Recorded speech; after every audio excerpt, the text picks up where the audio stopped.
হয়, নিশ্চিতভাৱে আজিও অপৰিৱৰ্তিত হৈ আছে দেৰগাঁৱৰ যি বান পৰিস্থিতি। আৰু মই এই মুহূৰ্তত ব্ৰহ্মপুত্ৰ অঞ্চলত উপস্থিত আছোঁ। পুলিকৰণীত এতিয়াও ঘৰৰ ভিতৰত একাঠু পৰ্যন্ত পানী, কিছু লোকৰ ঘৰৰ ভিতৰৰ পৰা পানী কিছু ওলাইছে যদিও কিন্তু এতিয়াও বোকাময় পৰিৱেশ, দুৰ্গন্ধময় পৰিৱেশ কেউফালে। চাওক, এই ঘৰসমূহ এতিয়াও পানীৰ তলতে এই ধৰণে আবদ্ধ। এয়া হৈছে আজিৰ তাৰিখৰ পৰিস্থিতি। আৰু এই পুলিকৰণীৰ পৰা আমি পৰিৱেশবোৰ প্ৰতিদিনে আমাৰ দৰ্শকক দেখুৱাইছোঁ। এই যিবোৰ ঘৰবোৰ দেখিছে, চাওক, ঘৰৰ কাষতে এইবোৰ যিবোৰ খেতি আছিল, এইবোৰ হেন্দালি ইয়াতে খেতি আছিল, খেতিসমূহো এতিয়া সকলো বিনষ্ট হ'ল। তাৰ কাষতে আছিলে কুঁহিয়াসমূহো সম্পূৰ্ণৰূপে বিনষ্ট হ'ল। আৰু লোকসকলে যথেষ্ট এতিয়া হাহাকাৰ কৰিবলগীয়া হৈছে কেউফালে। দেখিছোঁ আপোনালোকৰ এতিয়াও পানী শুকুৱাই নাই। এতিয়াও শুকোৱা নাই, একদম ভিতৰত সোমাই আছে পানী। ঘৰ এতিয়াও ভিতৰত আছে, বোকা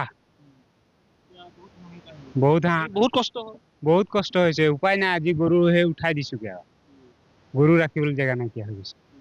সেইটো নাই, ৰিলিজ দিছিলে 6 কেজি চাউল আৰু দাইল আৰু তেল, নিমখ, এনেকুৱা 6 কেজি চাউল দিছিলে, সেয়া পাইছো। আৰু তাৰপিছত এইফালে চাংঘৰ ফালে একো আহে বস্তু আমি নাপাওঁৱেই। সেইফালে মানুহে লৈ হাহাকাৰ অৱস্থা। এতিয়া ৰাতিপুৱাৰ পৰা একো ভাত খোৱাই নাই। খাবলৈ এতিয়া কি কৰিব, চাং এখন কালি পাতিছোহে। ভিতৰতে মানে চাং এখন পাতি আৰু তাত মানে জুই কালি জ্বলাইছো, মানে কেঁচা মাটিও কেঁচা জ্বলাই থৈ এতিয়া একো নহয়। চাহকণ বনাবলৈও ভালকে নহয়। এতিয়া বহুত মানে মুড়ি চুৰি খাই আছো আৰু কি কৰিব, উপায় নাই। এনেকে বহুত দিন হয়, আজি 14 দিন মান হৈ গ'ল। আমাৰ অহাটো শনিবাৰ আহিছিলে, দেওবাৰ শনিবাৰে ৰাতিৰ পানীটো কিমান দিন থাকিব ঠিকেই নাই। এতিয়া শনিবাৰ, আগৰটো শনিবাৰত আহিছে পানী, আহি সোমালে আৰু পানী, আৰু দেওবাৰৰ পৰা পুৰা পানী। ইমানেই মানে এতিয়া কলভূৰ এটা বনাইছো, এইটো দুঘৰে আপ ডাউন কৰো এনেকেই।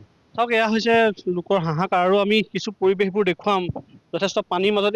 এই আৰু এটা ঘৰলৈ আহিছো। এই ঘৰটো যদি আমি দেখুৱাওঁ, ঘৰটো যথেষ্ট শুকাইছে, কিন্তু পানী শুকোৱাৰ পিছত ঘৰৰ ভিতৰবোৰ এতিয়া কি ধৰণৰ পৰিৱেশ, আমি সেই পৰিৱেশবোৰ দেখুৱাম। কিছু আগবাঢ়ি আহিবৰ বাবে অনুৰোধ জনাইছো। আৰু চাওক, এইটো ঘৰ আছিল তেওঁলোকৰ পুনৰ ঘৰখনৰ এতিয়া সম্পূৰ্ণৰূপে পানী সোমাই গৈছিল।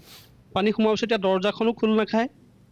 ভিতৰৰ পৰিৱেশবোৰ চাওক, এতিয়া মানুহ থাকিব পৰা এটা অৱস্থা নাই। ইয়াৰ যদি কাষৰ কোঠাটোলৈ আমি যাওঁ, এতিয়া এইবোৰ ইয়াত চাওক, গোটেই ধান, এইবোৰ গোটেই জহি খহি গ'ল। এই ধৰণৰ এইবোৰ এতিয়া পৰিৱেশ, একেবাৰে মানুহ থাকিব পৰা অৱস্থা নহয়। প্ৰতিটো কোঠা তেওঁ ইয়াৰ পৰা আচবাবসমূহ উলিয়াই নিলে, কিন্তু তেওঁলোকৰ সম্পূৰ্ণ ঘৰখনৰ অৱস্থাটো চাওক। এইখন জুহাল আছিল, জুহালত এতিয়া কি ধৰণৰ অৱস্থা। এয়াই হৈছে আজিৰ তাৰিখৰ পৰিৱেশ, এইবোৰ হৈছে পৰিস্থিতি। আমি কথা পাতিম, লোকসকল আছে। এতিয়া দেখিছো কেউফালে হাহাকাৰ। আৰু আন এটা কোঠালৈ যদি আমি যাওঁ, এই কোঠাটোতো এনেধৰণে তেওঁলোকে চাওক কি ধৰণে এইবোৰ গোটেই কেৱল এতিয়া দুৰ্গন্ধ, গেলা পচা দুৰ্গন্ধ। এখন তেওঁলোকৰ ঘৰ আছিল, আৰু ঘৰৰ ভিতৰত এতিয়া দেখিছো এই কোঠাটোতো এনেদৰে কিছু খৰি এনেদৰে ৰখাইছে। আপোনাৰ যথেষ্ট এইকেইদিন যথেষ্ট কষ্ট হৈছে আমাৰ এইকেইদিন পানীৰ যিমান বাঢ়িছিলে, আমাক থাকিবলৈ জেগা নাছিল। যদি চাং টাং পাতি অলপ এইফালে থাকিলো বাৰু, গৰু ছাগলী ৰাখিবলৈ ৰাস্তাৰ ফালে উলিয়ালো। ৰাস্তাৰ ফালে গৰু কেইদিনমান ৰাখিলো।